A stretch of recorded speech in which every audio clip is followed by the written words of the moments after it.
ओम शांति। प्रातः मुरली। ओम शांति। बाप दादा 23/7/2024 के परमात्मा मधुर महाभाग। मीठे बच्चे, तुम्हें टाइम पर अपने घर वापस जाना है, इसलिए याद की रफ्तार बढ़ाओ। इस दुखधाम को भूल शांति धाम और सुख धाम को याद करो। प्रश्न है, कौन सा एक गुह्य राज तुम मनुष्यों को सुनाओ तो उनकी बुद्धि में हलचल मच जाएगी। उत्तर, उन्हें गुह्य राज सुनाओ कि आत्मा इतनी छोटी बिंदी है, उसमें फार एवर पार्ट भरा हुआ है, जो पार्ट बजाती ही रहती है, कभी थकती नहीं है। मोक्ष किसी को मिल नहीं सकता। मनुष्य बहुत दुख देखकर कहते हैं मोक्ष मिले तो अच्छा है, लेकिन अविनाशी आत्मा पार्ट बजाने के बिना रह नहीं सकती। इस बात को सुनकर उनके अंदर हलचल मच जाएगी। ओम शांति। मीठे मीठे रूहानी बच्चों को बाप समझाते हैं कि यहाँ तो है रूहानी बच्चे। बाप रोज़ समझाते हैं बरोबर इस दुनिया में गरीबों को कितना दुख है। अभी ये फ्लड्स आदि होती है तो गरीबों को दुख होता है। उनके समान आदि का क्या हाल हो जाता है। दुख तो होता है ना, अपार दुख है। साहूकारों को सुख है, परंतु वह भी अल्पकाल के लिए। साहूकार भी बीमारी पड़ते हैं, पर मृत्यु भी बहुत होती है। आज फलाना मरा, आज ये हुआ, आज प्रेसिडेंट है, कल गद्दी छोड़नी पड़ती है। घेराव कर उनको उतार देते हैं, ये भी दुख होता है। बाबा ने कहा है दुखों की भी लिस्ट निकालो, किस किस प्रकार के दुख हैं इस दुखधाम में। तुम बच्चे सुखधाम को भी जानते हो, दुनिया कुछ भी नहीं जानती है। दुखधाम सुखधाम की भेंट भी वह नहीं कर सकते। बाप कहते हैं तुम सब कुछ जानते हो, ये मानेंगे कि बरोबर कहते हैं सच है। यहाँ किसको बड़े बड़े मकान हैं, एरोप्लेन आदि हैं, तो वह समझाते हैं कि कलयुग को अर्जुन 40,000 वर्ष चलना है। बाद में सतयुग आएगा, घोर अंधेरे में है ना। अब उनको नज़दीक ले आना है, बाकी थोड़ा समय है। कहाँ लाखों वर्ष कहते हैं, कहाँ तुम 5,000 वर्ष सिद्ध कर बतलाते हो। ये 5,000 वर्ष के बाद चक्र रिपीट होता है। ड्रामा कोई लाखों वर्ष का थोड़ा ही होगा। तुम समझ गए हो कि जो कुछ होता है वह 5,000 वर्ष में होता है। तो यहाँ दुखधाम में बीमारियाँ आदि सब कुछ होती हैं। तुम तो मुख्य बात थोड़ी बातें लिख दो। स्वर्ग में दुख का नाम भी नहीं है। अब बाप समझाते हैं कि मौत सामने खड़ा है। ये वही गीता का एपिसोड चल रहा है। जरूर संगम युग पर ही सतयुग की स्थापना होगी। बाप कहते हैं मैं राजाओं का राजा बनाता हूँ, तो ज़रूर सतयुग का बनाएगा ना। बाबा अच्छी रीति समझाते हैं कि अब हम जाते हैं सुखधाम। बाप को ले जाना पड़े। जो निरंतर याद करते हैं वही ऊंच पद पाएंगे।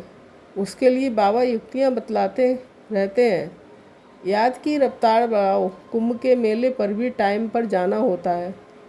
तुमको भी टाइम पर जाना है। ऐसे नहीं है कि जल्दी जल्दी जाकर पहुंचेंगे, नहीं। ये जल्दी जल्दी करना अपने हाथ में नहीं है। ये तो है ही ड्रामा की नूद। महिमा सारी ड्रामा की है। यहाँ कितने जीव जंतु आदि दुख देने वाले हैं।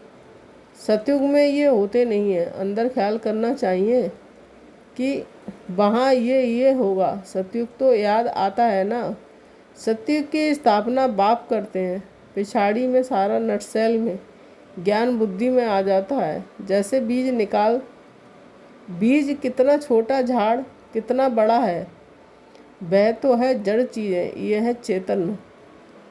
इनका किसको पता नहीं है। कल्प की आयु लंबी चौड़ी कर दी है। भारत ही बहुत सुख पाता है तो दुख भी भारत ही पाता है। बीमारियां आदि भी भारत में अधिक है। यहाँ मच्छरों के सादृश मनुष्य बढ़ते हैं क्योंकि आयु छोटी है। यहाँ के सफाई करने वालों और विलायत के सफाई करने वालों में कितना फ़र्क है। विलायत से सारी इन्वेंशन यहाँ आती है। सतयुग का नाम ही पैराडाइज है।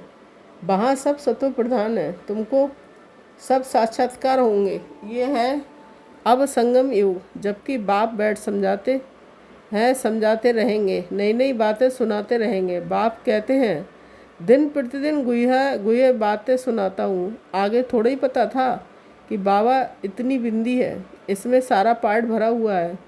फार एवर तुम पार्ट बजाते आए हो। तुम किसको भी बताओ तो बुद्धि में कितनी हलचल हो जाएगी कि ये क्या कहते हैं। इतनी छोटी बिंदी में सारा पाठ भरा हुआ है जो बजाते ही रहते हैं, कब थकते नहीं हैं।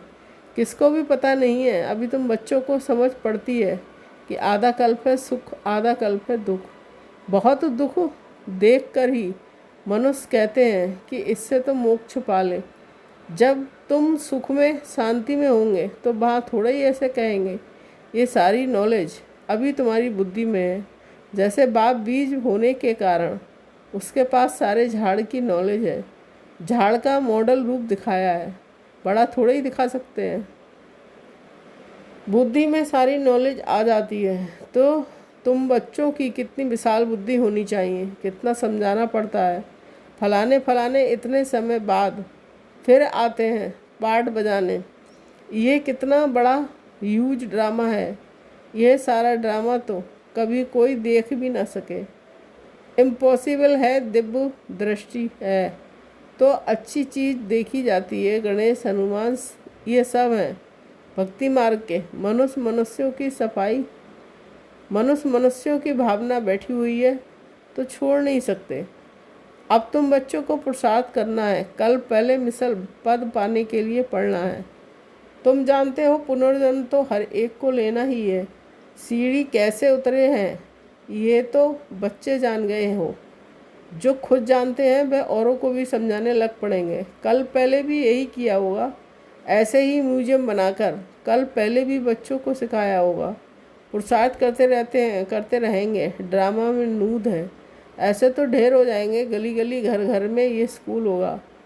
है सिर्फ धारणा करने की बात। बोलो तुम्हारे दो बाप हैं, बड़ा कौन ठहरा? उनको ही पुकारते हैं रहम करो, रहम करो, कृपा करो। बाप कहते हैं मांगने से कुछ भी नहीं मिलेगा, हमने तो रास्ता बता दिया। मैं आता ही हूँ रास्ता बताने, सारा झाड़ तुम्हारी बुद्धि में है। बाप कितनी मेहनत करते रहते हैं, बाकी बहुत थोड़ा टाइम बचा है। लेकिन मुझे सर्विसेबल बच्चों को बच्चे चाहिए। घर घर में गीता पाठशाला चाहिए। और चित्र आदि ना रखो, सिर्फ बाहर में लिख दो। चित्र तो ये बैज की बस है, पिछाड़ी में ये बैज ही तुमको काम में आएगा। इशारे की बात है, मालूम पड़ जाता है। बेहद का बाप जरूर स्वर्ग में ही रचेंगे, तो बाप को याद करेंगे तब तो स्वर्ग में जाएंगे ना।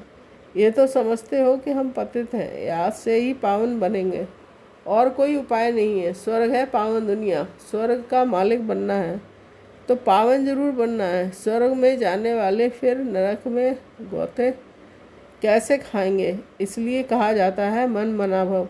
बेहद के बाप को याद करो तो अंतमति सुगति होगी। स्वर्ग में जाने वाले बेकार में थोड़े ही जाएंगे। भक्त लोग कितना बेकार में नहीं जाते। सन्यासी भी ऐसे नहीं कहेंगे पवित्र बनो, क्योंकि खुद ही शादियाँ कराते हैं। वे गृहस्थियों को कहेंगे मास मास में बेकार में जाओ। ब्रह्मचारियों को ऐसे नहीं कहेंगे कि तुम्हें शादी नहीं करना है। तुम्हारे पास गंधर्वी विवाह करते हैं फिर भी दूसरे दिन खेल खलास कर देते हैं।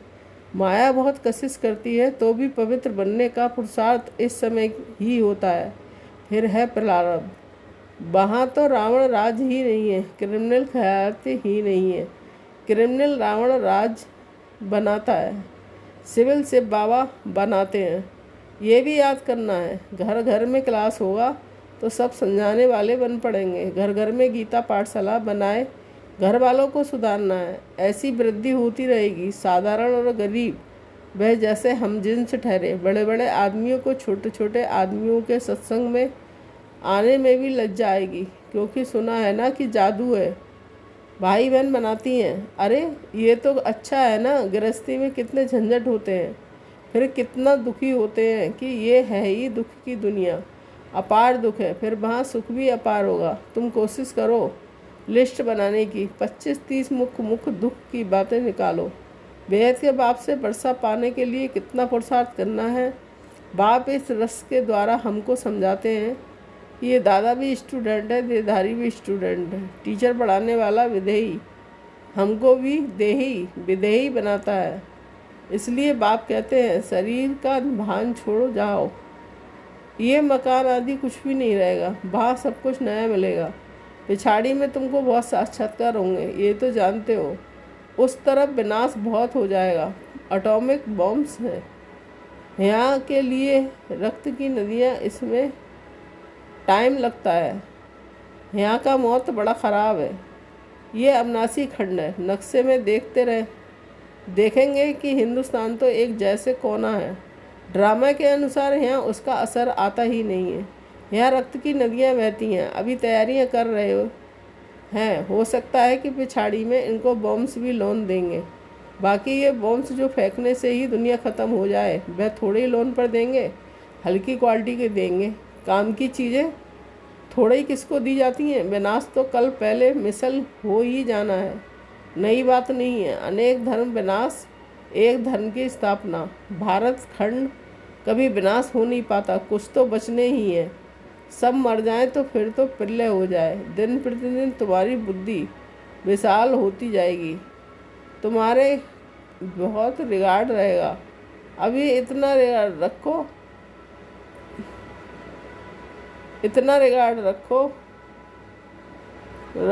रिगार्ड थोड़ा ही है। तब तो पास कम होते हैं। बुद्धि में आता नहीं है। कितनी सजाएं खानी पड़ेंगी, फिर भी आएंगे भी देरी से। गिरते हैं तो फिर की कमाई चट हो जाती है। काले के काले बन जाएंगे, फिर वह खड़े हो ना सके। कितने जाते हैं, कितने जाने वाले भी हैं, खुद भी समझ सकते हैं। इस हालत में शरीर छूट जाए तो हमारी क्या गति होगी। समझ की बात है ना। बाप कहते हैं कि तुम बच्चे हो शांति की स्थापना करने वाले। तुम्हारे ही में अशांति होगी तो पथ भ्रष्ट हो जाएगा।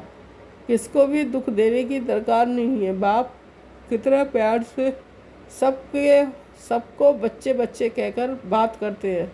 बेहद का बाप है ना। सारी दुनिया की इसमें नॉलेज है, तब तो समझाते हैं। इस दुनिया में कितने प्रकार के दुख हैं। ढेर दुख की बातें तुम लिख सकते हो। जब तुम ये सिद्ध कर बताएंगे तो समझेंगे कि ये बात तो बिल्कुल ठीक है। ये अपार दुख तो सिवाय एक बाप के और कोई दूर कर नहीं सकते।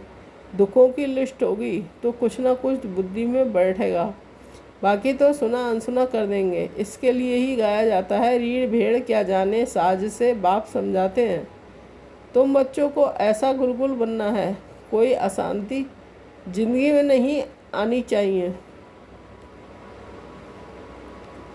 अशांति फैलाने वाले देह अभिमानी ठहरे, उनसे दूर रहना, छूना भी नहीं है। अच्छा, मीठे मीठे सिकीले बच्चों के प्रति माता पिता बाप दादा को याद प्यार गुड मॉर्निंग। हम रूहानी बच्चों की रूहानी माता पिता बाप दादा को याद प्यार गुड मॉर्निंग। शुक्रिया बाबा, शुक्रिया। धारणा के लिए मुख्तार 1 पॉइंट। जैसे पढ़ाने वाला टीचर विधेयी है, उसे देह का भान नहीं है। ऐसे विधेयी बनना, शरीर का भान छोड़ते जाना। क्रिमिनल आई को बदल सिविल आई बनानी है। 2 पॉइंट, अपनी बुद्धि को विशाल बनाना है। सजाओ से छूटने के लिए बाप का भी पढ़ाई का रिगार्ड रखना है। कभी भी दुख नहीं देना है, अशांति नहीं फैलानी है। वरदान, ब्राह्मण जीवन की नेचर द्वारा पत्थर को भी पानी बनाने वाले मास्टर प्रेम के सागर भाव। स्पष्टीकरण, जैसे दुनिया वाले कहते हैं कि प्यार पत्थर को भी पानी कर देता है, ऐसे आप ब्राह्मणों की नेचर मास्टर प्रेम का सागर है। आपके पास आत्मिक प्यार, परमात्मा प्यार की ऐसी शक्ति है जिससे भिन्न भिन्न नेचर को परिवर्तन कर सकते हो। जैसे प्यार के सागर ने अपने प्यार स्वरूप की अनादि नेचर से आप बच्चों को अपना बना दिया, ऐसे आप भी मास्टर प्यार के सागर बन विश्व की आत्माओं को सच्चा निस्वार्थ आत्मिक प्यार दो तो उनकी नेचर परिवर्तन हो जाएगी। स्लोगन, अपनी विशेषताओं को स्मृति में रख, उन्हें सेवा में लगाओ तो उड़ती कला में उड़ते रहेंगे। Om Shanti. Thank you Baba.